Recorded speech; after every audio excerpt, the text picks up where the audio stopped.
일지를 제가 한번 작성해 봤습니다. 여기 보시면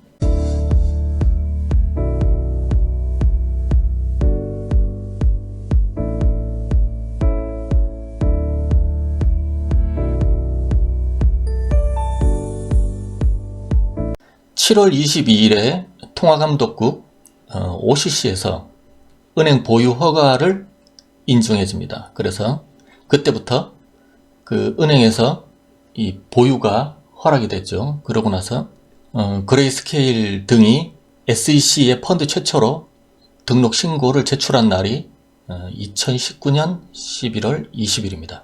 트위터 창업자 잭 도시와 그의 동지가 만들었던 스퀘어, 이 스퀘어에서 캐시 앱이 있죠. 은행 계좌나 신용카드로 현금을 충전한 뒤 비트코인을 살 수 있는. 그래서 이제 이 스퀘어, 마이크로 스트래티지, 그 다음에 그레이스케일, 페이팔 등이 비트코인으로 많은 이득을 취했던 여러 기업입니다. 그래서 8월 6일날, 여기가 지금 8월입니다. 8월 6일날 트위터 창업자 잭 도시의 스퀘어, 비트코인 그 2분기 1조 원을 돌파했습니다. 비트코인 그 매매를 통한 수익이 1조 원을 돌파했다. 2분기, 그러니까 직전 2분기에 1조 원을 돌파했다라는 거죠.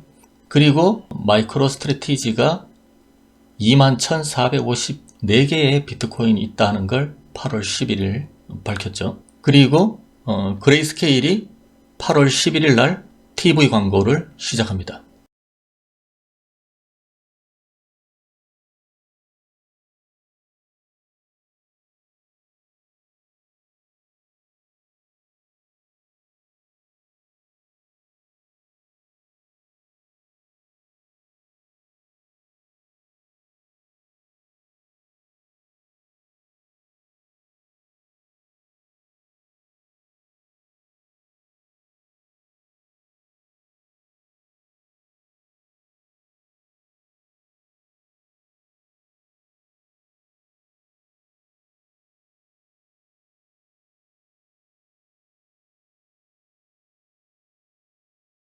그리고 이제 9월이 넘어왔어요. 9월이 넘어와가지고 마이크로 스트래티지가 자산의 90%를 몰빵한다.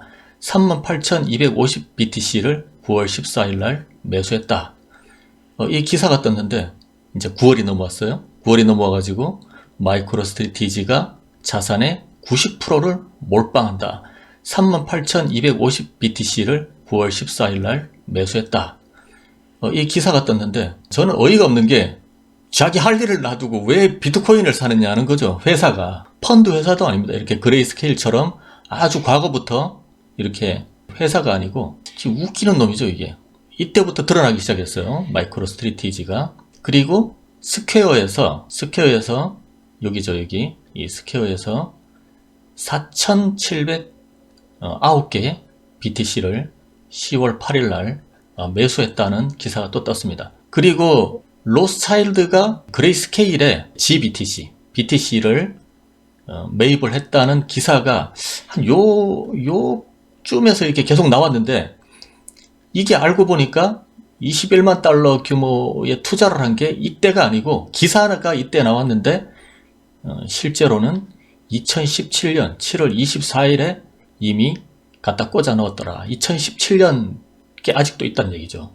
그레이스케일이 규모가 이제 46만 개가 넘어가게 됩니다. 10월 20일, 그 다음에 47만 9천 개 이렇게 늘어나게 됩니다. 그리고 마이크로 스테이지 CEO도 개인 보유량이 17,000개가 넘는다. 이렇게 이상한 회사입니다. 이상한 회사. 그래서 이렇게 오다가 지금 비트코인이 이렇게 이제 펌핑 돼가고 있죠. 펌핑 돼가고 있는데 이제 11월입니다. 11월에 결정적으로 페이팔이 암호화폐 거래를 오픈한다라고 선언하면서 상당히 펌핑을 하게 됐죠. 그리고 11월 중순, 11월 하순이네요. 11월 하순 얼마 안 지났네. 며칠 전이네. JP모건이 비트코인 투자기간 늘어난다라는 그 상승에 도움을 주는 기사를 냈습니다. 그리고 그 이틀 전 스퀘어가 세무사업 부분도 비트코인 결제 앱에 통합한다라는 이 기사가 떴습니다. 이렇게 이제 펌핑되어 온 이것을 제가 왜 보여드리느냐. 비트코인으로 인해서 수혜를 받은 기업들이 있는데, 마이크로스트래티지는 원래 뭐 하던 회사냐. 비즈니스 분석 및 모바일 플랫폼을 통해서 분석해주고 모바일 앱을 구축하는 그런 회사인데, 제가 한번 이 마이크로스트래티지 차트를 한번 보여드릴게요. 제가 월봉으로 보겠습니다. 조금 크게. 자, 이거 보시면 이 회사가 2000년 닷컴 버블을 이렇게 쳐맞고 내려왔습니다. 이렇게 닷컴 버블 때 폭망해가지고 지금 몇 년입니까? 지금 여기서 2000년이니까 2010년, 20년, 거의 20년 넘게 지금 이렇다 할 큰 실적이 어떤 공격적 비즈니스 모델을 제시하지 못하다가 지금 이러고 있다는 거죠. 그나마 이것이 비트코인을 우려서, 제 생각에는 아마 어떤 모종의 세력과의 어떤 끈앞풀이 좀 있지 않나. 이런 것 때문에 계속 그 암호화폐 쪽 미디어에 노출되는 호기를 맞았다. 저는 그런 좀 생각을 하고 있는데, 작전이라고 생각을 하고 있죠. 작전. 탈출하기 위한 작전? 저는 뭐 그 정도로 보고 있는데, 저는 아주 별로 좋아 보이지는 않는다. 그래서 저는 지금 다우를 볼 때는 저 뒤에 지금 다우 차트를 하나 가지고 있는데, 제가 이거는 3월 붕괴 직전에 이제 책을 쓰다가 제가 이 차트를 만든 건데, 여기서 90년 가까이 상승한 미국 증시라고 말씀드렸는데, 제가 이제 A와 A-가 그대로 벌어질 거다. A의 확장 패턴이 A-가 될 거라고 제가 말씀드렸는데, 그리고 A파가 내려올 거다. A파가 내려올 거다. 그 다음에 B파가 되면 어떻게 될 거다. 근데 제가 생각한 것보다 B파가 조금 더 이 고점을 지금 살짝 넘어가고 있죠. 뭐 넘어가든지 말든지. 제가 생각하는 어떤 기본적인 관점은 저는 아직도 변하지는 않습니다. 미국이 살아날 거라고 저는 보진 않아요. 그래서 이 대공황, A의 A- 대공황이 다시 올 거다라는 극도의 거품 붕괴가, 사실 이 차트가 한 2015년도에 꺾여야 되지 않았나. 저는 그런 생각을 가지고 있는데, 미국이 이렇게 지금 이 차트를 올릴 만한 그런 경제는 아니거든요. 저는 뭐 그렇게 지금도 생각하는데, 그리고 나서 이제 이렇게 A파가 진행됐었죠. 지금 A, B까지 왔는데, 이 C파에서는 만약에 제 예상대로 이 C파가 계속 진행된다, 이렇게 진행된다, 그러면은 거의 뭐 어지간한 회사는 훅 하고 날아갈 판국인데 털어야 된다 라는 어떤 압박감이 저는 굉장히 강하게 작용했을 거다.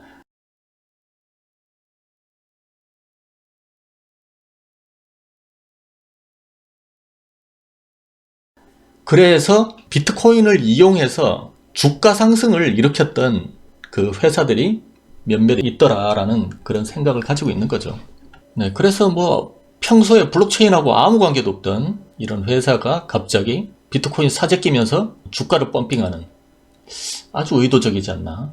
이런 기사가 있었어요. 이거는 이제 지금 한글화 된 겁니다. 그 미국 신문인데. 그래서 암호화폐 주식에 직접 투자할 수 있는 게 없으니까 이렇게 간접 투자할 수 있는 게 뭐가 있나 하는데, 이제 엔비디아, 뭐 세일스포스, 페이스북, 그리고 이제 비자, 마스터카드, CME 그룹, 뭐 어쩌고 저쩌고 있는데, 그러면서 제가 이렇게 한번 다시 구성을 해본 거죠.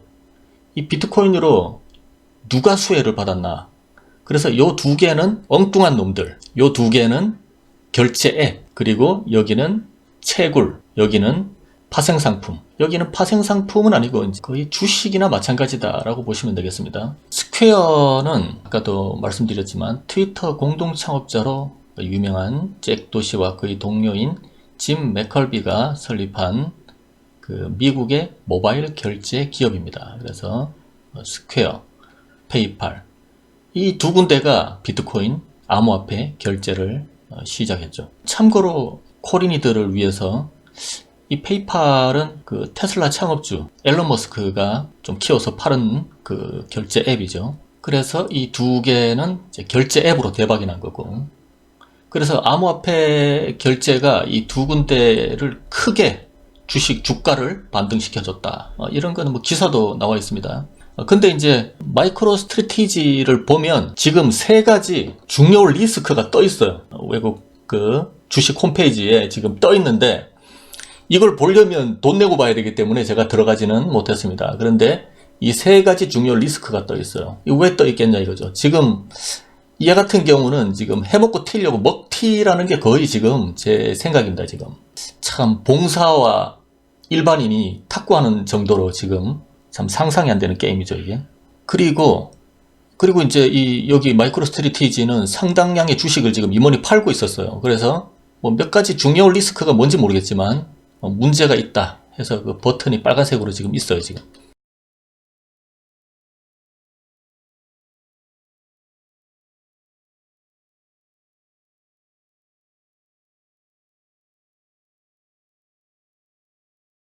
그리고 이 비트코인이 상승하면서 그래픽 카드, 이 엔비디아와 AMD 이 그래픽 카드가 또 떡상을 하죠. 이제 떡상을 하고 또 이제 채굴기를 만들어서 파는 비트메인과 마이크로BT가 또 떡상을 하죠. 이 파생 상품을 했던 CME가 또 떡상을 하죠. 그레이스케일은 이미 이제 또 떡상을 했죠. 이렇게 여러 가지 회사들이 지금 먹튀를 하려고 지금 비트코인을 이렇게 올린 거 아닌가. 그리고 코인들이 전부 비트코인 수혜입니다. 다른 코인 수혜가 아니고.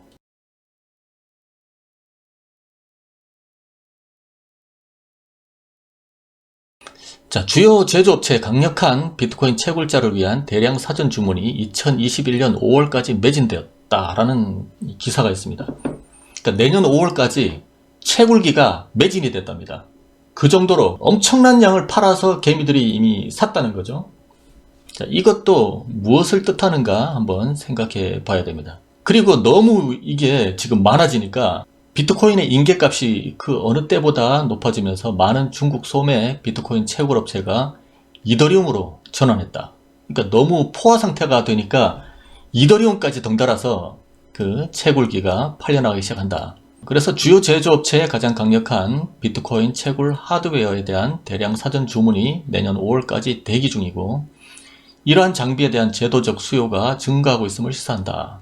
우지안의 그 비트메인의 그 엔트마이너 S19 프로, S19, T19 제품의 사전 주문이 내년 5월까지 기다려야 된다. 그래서 마찬가지로 비트메인의 라이벌 회사가 또 있습니다. 마이크로BT가 자사 웹사이트에서 자사의 주력 제품인 그 어쩌고저쩌고 M32 시리즈에 대한 매진을 보이고 있다. 그래서 이 회사 대변인은 회사가 4월에서 5월까지의 사전 주문과 그 이전 수개월 동안의 용량을 판매하고 있다고 더블로그에 말했다. 이제 재고가 없다. 그래서 그 비트코인 하나로 인해 가지고 지금 산업이 엄청나게 지금 떡상을 하고 있다라는 것이죠. 요거 제가 이제 아까 말씀드렸던 다우에 대한 제 예측입니다. 뭐 이 정도까지는 아니겠지만 모르겠습니다. 제가 그때 가봐야 될 것 같아요. 너무 이거에 또 집착하지 마시고. 제가 테더 문제에 대한 그 자꾸 강조를 하잖아요. 이 테더가 무슨 문제인지 모르겠지만 테더의 문제는 한번 발생하지 않을까. 지난번에도 2018년 말 그땐가 한번 테더의 문제가 심각하게 있어가지고 그때 하락을 한 게 아마 2018년 말. 이제 뭐 악재도 돌려가면서 하니까 이것은 제가 꼭 악재가 일어난다 이렇게 말씀드리는 게 아니라 이런 위험성이 있으니 한번 재고를 해보자 라는 의미에서 제가 말씀드리는 겁니다. 그래서 테더 버블이 발생하는가. 테더가 지금 무한 발행됐어요. 무한 발행. 지금 테더가 70% 거래량이 70%입니다. 70%. 지금 BTC 마켓에서는 거의 거래가 없어요. 지금 4년 만에 200만 프로가 증가했어요. 200만 프로. 어마무시하죠. 그 30개가 넘는 스테이블 코인 중에서 테더는 여전히 시장 점유율 76.15를 차지하는 거대 기업이다. 그래서 이렇게 얼마나 떡상했나 이렇게 지금 떡상을 하고 있다는 얘기죠 지금. 그래서 이 테더 발행이 증가되면서 제가 테더 발행을 증가되는 어떤 부분들을 상당히 작년부터 제가 좀 신경 써서 지금 보고 있는 중이거든요. 이 테더를 이렇게 발행시켜가지고 지금 미국에서도 자꾸 걸고 있는 게 그거잖아요. 지금 아직 소송이 끝나지가 않았죠. 테더 소송이 끝나지 않은 소송이 있습니다. 그래서 너희들이 지금 테더가 70%밖에 70% 은행에 걸어놓고 지금 다 있다고 해놓고 또 이걸 갖다가 이 테더를 다른 데다가 빌려주고 이 지랄들을 하고 있냐 하고 이제 미국이 자꾸 어떤 얘기를 하고 있죠. 그리고 USDC의 부상, 이런 것을 봤을 때 CBDC와 USDC의 견제로 CBDC도 좀 스테이블 코인이 껄끄러운데 그게 지금 테더가 지금 장악을 하고 있으니까, 특히 중국이요. 자꾸 그래서 견제를 하는 거죠. 지금 견제가 들어갔죠, 지금. 그래서 이런 CBDC하고 미국 골드만삭스의 서클이 만든 USDC, 요게 자꾸 견제를 해서 이 테더의 문제가 발생할 수 있지 않나. 사실 제가 생각하는 건 이런 거죠. 이것도 그들 거, 이것도 그들 거, 이것도 그들 거, 다 그들 겁니다. 그놈들 거. 그놈들 건데 자기가 왼손 내밀어서 테더를 보여주고 오른손 내밀어서 USDC를 보여주고 뭐 그런 편인데, 그래서 이런 문제가 발생할 수 있는 시나리오를 제가 이제 생각을 해보면, 중국 CBDC의 등장은 민간 화폐를 다 규제하게 되어 있다. 그래서 광범위한 테더를 단속했죠. 그래서 지금 상당히 지금 중국의 그 암호화폐 쪽이 상당히 문제가 심각하다. 그 미국은 CBDC보다 민간 주도의 JPM 코인, 골드만삭스의 서클에서 발행하는 USDC, 페이스북의 리브라 등이 테더를 억제할 가능성이 있다. 이 제 가능성입니다. 이게 제가 말씀드리는 가능성이고, 이것을 하나씩 보겠습니다. 그래서 이것을 테더 가상 시나리오 이렇게 한번 만들어 봤는데, 자, 1번입니다. 여러분들도 한번 생각해 보시고 일어날 수 있는 몇 가지, 뭐 더 가능성도 있습니다. 더 가능성도 있는데, 크게 미국과 중국, 유럽 등 여러 나라에서 CBDC 출시가 벌어지면 더불어 스테이블 코인 전체를 규제할 수 있다. 그리고 중국은 이미 규제 중이다. 싫어하죠. 이것은 국가에서 하는 관입니다. 관에서 하는 건데, 스테이블 코인은 민간입니다. 그래서 이게 살아날 수 있는 건 미국이죠. 미국은 어차피 주인이 기업이니까요. 기업이 화폐를 만지고 있던 미국은 그대로 CBDC가 없이 자기들이 만든 USDC와 리브라, 이런 거를 가지고 디지털 달러화 시킬 가능성이 매우 높죠. 그리고 두 번째, 미국은 테더를 규제하고 서클의 USDC와 리브라를 밀어준다. 지금 금방 말씀드린 거죠. 그래서 이런 가능성도 저는 매우 크다고 생각을 해요. 왜냐하면 중국에서 이미 CBDC를 다 만들었어요. 이거 만드는데 뭐 몇 년이 걸렸다. 몇 년이 걸리는데, 그럼 미국은 지금 시작해도 몇 년 뒤에 나온다는 얘기죠. 그런데 이걸 계속 꿈틀꿈틀거리면서 뭐 연준이나 재무부에서 하는 얘기는 그런 거죠. 우리는 CBDC를 빨리 만드는 것보다 잘 만드는 게 중요하다.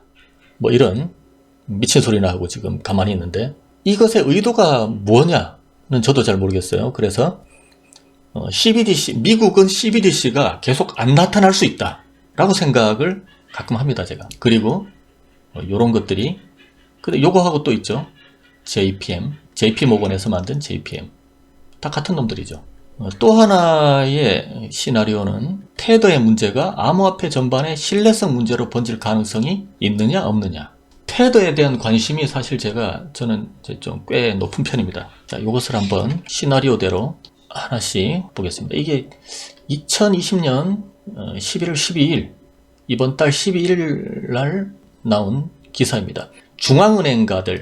중앙은행가들이라고 했습니다. 중앙은행가들은 CBDC가 테더를 대체할 것이다 라고 기사가 났어요. 그래서 크리스틴 라가르드 총재는, 이게 이제 유럽 중앙은행이죠. ECB. 중앙은행 디지털 통화 출범에 긍정적이지만 몇 년 뒤가 될 것이다. 미 연방준비제도 이사회 의장과 BOE 총재는 이 같은 지급체계의 비용과 혜택도 분석 중이다 라고 밝혔습니다. 그래서 중앙은행에 관한 연례 이 포럼에서 이 세계 중앙은행장들 CBDC의 아이디어를 적극적으로 탐구하고 있다고 얘기했는데, 일각에서는 테더의 USDT처럼 민간 스테이블을 종식시킬 것이다 라는 전망도 나온다. 그래서 이제 앤드류 베일리 영국은행 총재가 CBDC가 테더, 리브라 등과 같은 민간 스테이블 코인을 대체할 것이다 라고 말했습니다. 그래서 이게 그렇게 말했어요. 이게 제가 말씀드린 CBDC 출시를 더불어서 스테이블 코인을 규제할 가능성이 있다는 게 지금 이미 기사로도 나와 있다라는 것이죠. 그리고 제가 미국 정부가 USDC를 사용하여 베네수엘라 야당 자금 공급을 제가 며칠 전에 한번 올려드린 적이 있는데, 이걸 보면 제가 아까 말씀드린 그 미국 정부가 CBDC를 자꾸 발행을 하지 않고 자국 내에 있는 기업들이 운영하는 스테이블 코인을 자꾸 사용하고 있다, 시도를 하고 있다 이거죠. 그래서 이게 상당히 큰 이슈인데, 그 미국 정부가 USDC를 사용하여 베네수엘라 야당 자금을 공급했습니다. 이것이, 이 서클은 처음 이쪽 코리니 분들은 잘 모르실 테지만 골드만삭스가 투자한 회사가 이 서클입니다. 서클 장외거래, 이제 암호화폐 거래소죠. 여기서 만든 코인이, 이제 스테이블 코인이 USDC입니다.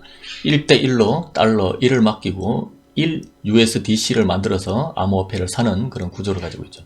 베네수엘라에서 원조를 해야 되는데, 거기서 코로나로 인해서 사람들이 그 의료 봉사를 하고 있는데, 대유행과 싸우고 있는 의료 종사자들에게 자금을 제공해야 되는데 제공할 길이 없었다. 그리고 이제 이 베네수엘라의 지금 특수한 상황이 두 명의 대통령으로 나누어져 있기 때문에 지금 문제가 생긴 거죠. 그래서 한쪽에는 2013년도부터 집권했던 마두로 대통령, 그리고 지난해 1월 대통령 권한대행을 선언한 과이도 국회의장이 있습니다. 근데 이 두 사람이 서로 내가 대통령이다 지금 하고 있는데, 그 미국을 포함한 50개국이 과이도 의장을 지도자로 인정했습니다. 그리고 미국은 마두로 정권을 제재했는데, 그 제재하고 나서 이 마두로 대통령은 과이도 의장에 대해서 현금 접근을 제한을 했어요. 그래서 과이도 의장이 돈을 받을 수가 없잖아요. 그래서 그 자금을 미국에서 USDC로 보내준다. 그 베네수엘라에서 미국에 압류되어 있는 그 자금을 AirTM으로 그 USDC를 보내준다. 이렇게 서클은 설명했다라는 것이죠. 그래서 제가 한 줄 평을 차세대 달러의 약진이라고 해놨는데, 이 의미가 뭐냐면 USDC 같은 것들이 미국에는 CBDC를 대체하지 않겠나라는 하나의 시나리오, 그렇게 될 것이다라는 것보다는 이럴 가능성도 있지 않겠나라는 생각을 해봅니다. 그리고 BIS 보고서에 제가 이틀 전이네요, 올린 기사에서 스테이블 코인 시스템에 규제를 포함시킬 가능성이 있다, 이렇게 BIS에서 스테이블 코인에 대한 그 규제 얘기를 지금 하고 있습니다. 경제, 통화제도, 소비자 보호 관점에서 공공기관 스스로 혁신을 수용하는 것을 막지 못한다. 막지는 못하는데, 스테이블 코인은 특히 국경 간 결제에서 혜택을 제공하고 전자상거래에서 기존 결제 형태에 도전할 수 있다. 이 도전할 수 있다라는 것에 대해서 이런저런 항목들을 다 감시도 해야 되고 안정적이어야 되고 어쩌고 저쩌고 하는 그런 얘기를 하고 있습니다, 지금. 그래서 규제에 포함시킬 가능성이 있다, 이런 기사도 있다는 거죠. 다음은 여러분들이 요즘에 계속 궁금해하시는, 과연 지금 대세 상승이냐 대세 하락이냐, 징후에 대해서 제가 또 한번 기본적인 말씀을 한번 드려보려고. 여러분들이 이렇게 아셔야 되는 게, 비트코인 정도의 그 차세대 화폐잖아요. 엄청나게 중요한 차세대 화폐에 대한 대세 상승이 이 정도로 된다? 라는 건 저는 아니라고 보거든요. 그래서 제가 아까 처음에 보여드렸던 여러 가지 내용들이 먹튀를 위한 비트코인 상승이지 않느냐라는, 이게 정확하다는 근거보다는 개인적인 생각입니다. 먹튀일 수 있다. 그래서 대세 상승이라고 하면, 현재가 그러면 대세 상승이냐 아니냐를 따졌을 때, 대세 상승일 때는 ETF나 파생 상품이 함께하는, 이렇게 출발하는 경우가 상당히 많습니다. 이렇게 상당히 많고, 지금 같은 그런 그레이스케일 파생 상품이나 주식이죠. 이 파생 상품은 아니고 페이팔 같은 경우는 되게 차선책으로 보인다라는 거죠.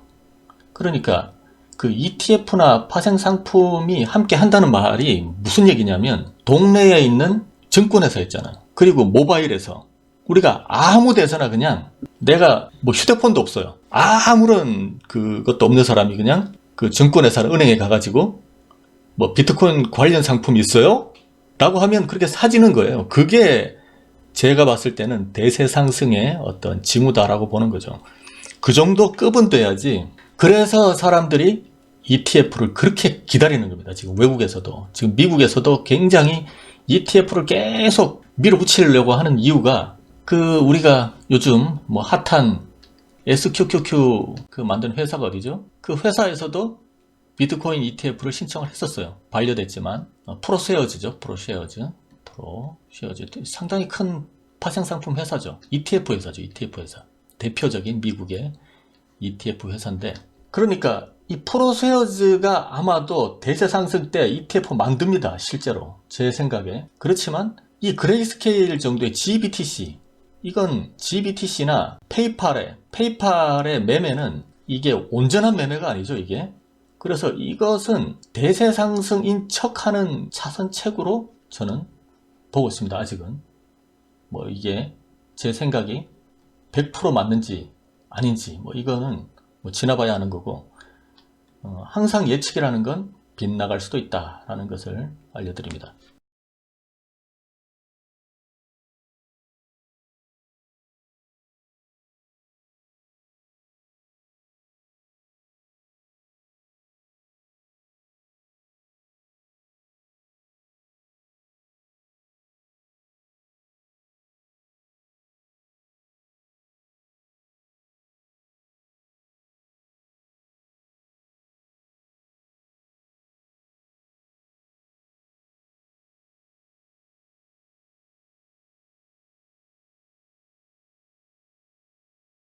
그러면은 이제 하락은 어떤 것들이 있을 수 있느냐? 지금 뭐 전고점 거의 다 왔기 때문에 이제 뭐 2017년에 대비해서 다시 하락한다면 또 대세 하락이라고 또 볼 수도 있는 거죠. 그래서 이게 대세 하락 가능성이 있을 수 있느냐라고 짚어본다면, 제가 1번은 제닛 앨런의 재무장관 지명인데, 이건 뭐 중요하지가 않습니다. 중요하지가 않은데 그들은 재료를 이렇게 던져주죠. 재료를 던져준 걸 보고 그 정도냐? 이 정도냐? 몇 프로냐? 이렇게 생각을 해보는 거죠.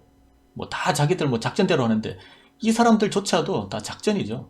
이 사람이 과거에 반암호화폐, 안티죠, 안티 암호화폐자를 지금 재무장관으로 임명했다는 게 지금 며칠 전에 암호화폐 뉴스 쪽에 굉장히 많이 떴었어요. 제닛 앨런의 재무장관 지명이 있었고, 두 번째가 또 얼마 전에 제가 뉴스를 올려드렸죠.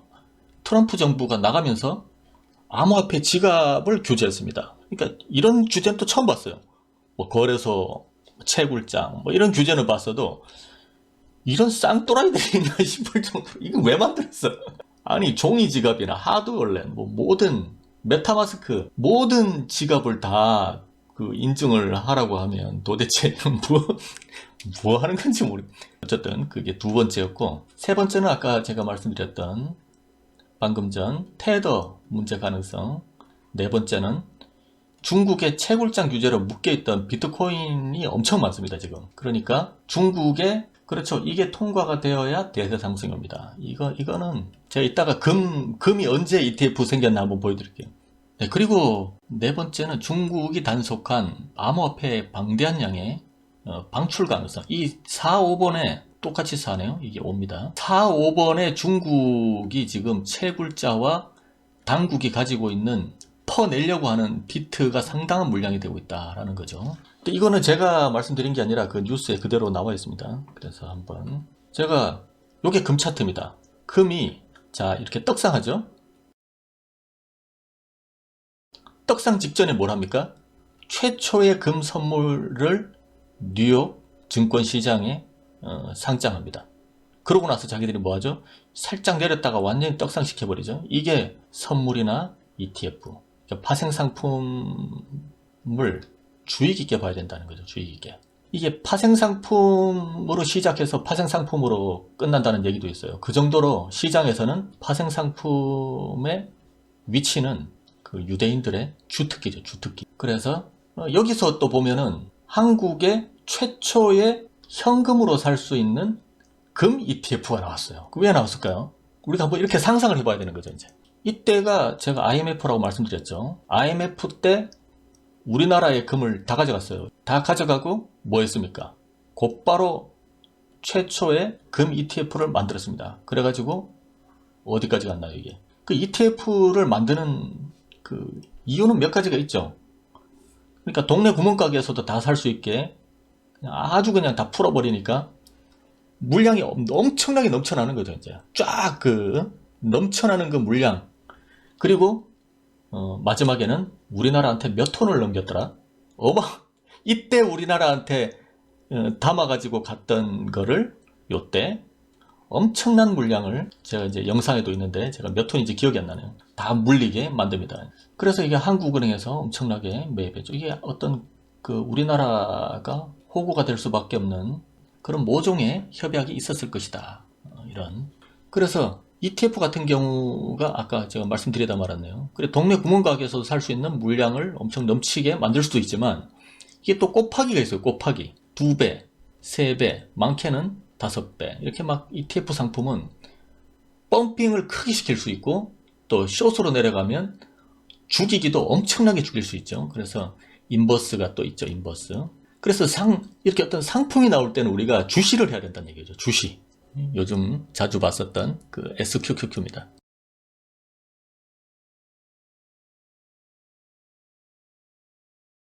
자, SQQQ가 이제 시작했어요. 이 SQQQ 인버스 3배짜리 상품인데, 시작하자마자 지금까지 엄청난 99.9%의 마이너스 수익률을 기록하고 있죠, 지금. 엄청난 겁니다, 엄청나. 이건 뭐가 이렇게 또 편집 중에 제가 오류 죄송합니다. 이런 일이 발생했는데, 또 하나 재밌는 일이 뭐냐면, 자, 지금 프로쉐어즈에서 이걸 만들었다고 했죠. 이 프로쉐어즈 이놈들이 QQQM과 QQQJ를 출시했다고 제가 말씀드렸죠.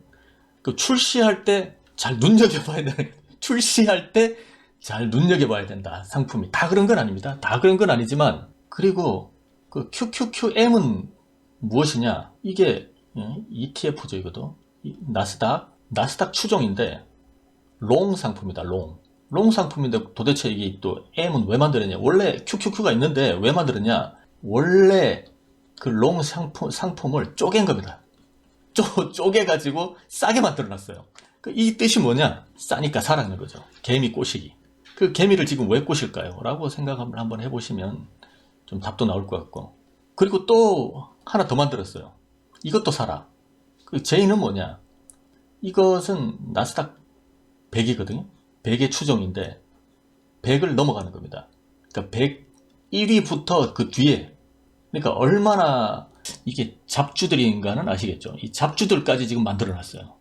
출시됐으니까 한번 누가 긴장을 해야 될 수가 있습니다. 그래서 누가 긴장을 해야 될지 모르겠네요, 아직. 그리고 이제 우리 비트 형님, 비트도 제가 말씀드렸죠. 12월 24일인가요? 이 날이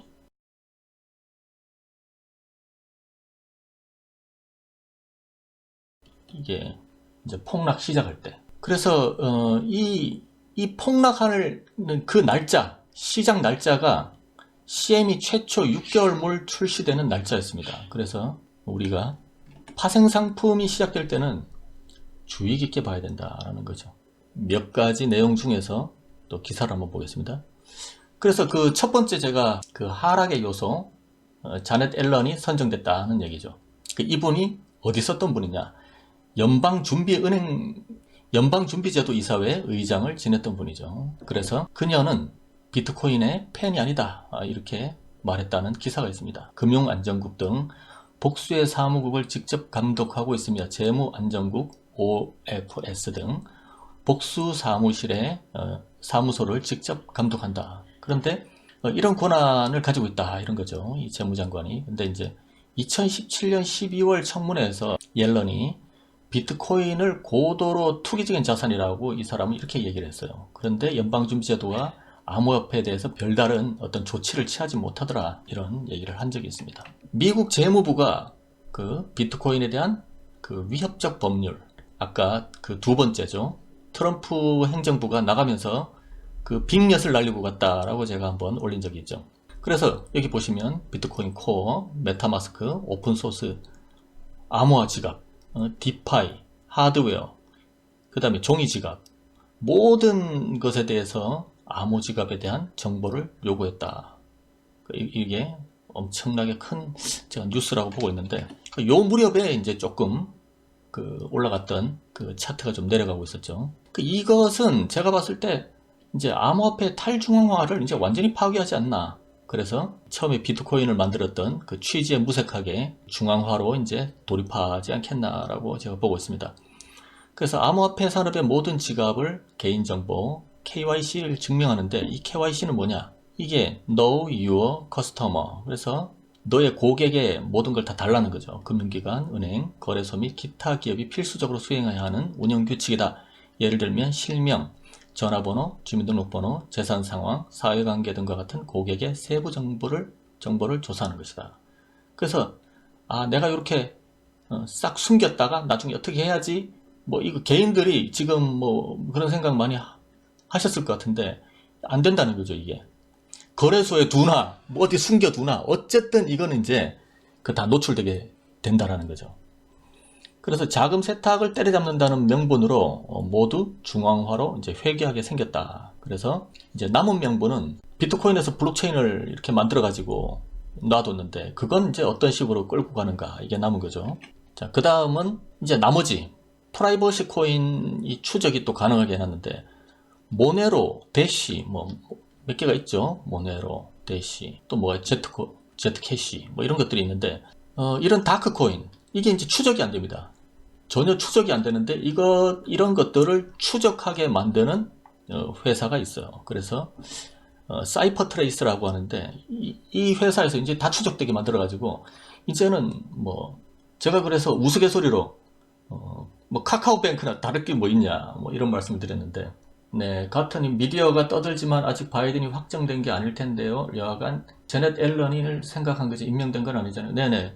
근데 정치에 대해서 너무 민감하지 않으셨으면 좋겠어요. 저는 이 정치가, 그러니까 그 사람 몸통, 그들의 뭐 금융 세력이라고 치면 금융 세력의 몸통이 있으면 그냥 왼손이 바이든이고 오른손이 트럼프예요. 누가 하든 몸통은 똑같다는 거죠. 그러니까 너무 민감해 하실 필요도 없고, 진보냐 보수냐 우리가 그걸 따질 필요도 없다는 거죠. 이 세계에서는 이제 어떤 뭔가를 던져주면 그냥 그러려니 하고 보고 칼춤을 이렇게 추는구나 라고 생각하시면 되는 거죠. 그래서 앞으로는 이렇게 뭐 감출 수도 없고 숨길 수도 없다. 그래서 20일 날 뭐 이런 기사가 있었는데, 중국이 그러면 암호화폐 산업을 완전 중단시키려고 하고 있는가, 이 문제가 있는데, 지금 중국 정부가 가상화폐 자금 세탁 거래와 관계된, 저번에 이제 또 한번 이 영상을 한번 한 적이 있죠. 지금 채굴 공장들이 지금 돈을 못 받고 있어요. 지금 돈을 전환을 못 하고 있어요. 현지 화폐로 전환을 해야 되는데 지금 전환을 못 하고 있다. 그래서 아까 네 번째 이유인가요? 라고 제가, 그래서 은행 계좌를 다 폐쇄를 시켜놨습니다. 중국 정부가. 이 가상화폐 자금 이제 세탁도 아닌데 채굴장하고 관계된 모든 계좌, 그 다음에 OTC 거래소의 은행 계좌, 이걸 다 지금 막아놨기 때문에 74%, 그러니까 최근 조사에 참여했던 54명을 이렇게 조사를 해보니까 74%의 가상화폐 채굴자들이 계좌가 동결됐다. 그래서 그들에게 심각한 영향을 지금 미치고 있다, 이런 거죠. 그래서 한 광부의 말을 인용해서, 그러니까 채굴자죠. 채굴자의 말을 인용해보면, 린민비, 중국 화폐용 토큰을 팔 수가 없어서 한 달간, 그러니까 채굴자 광산이죠.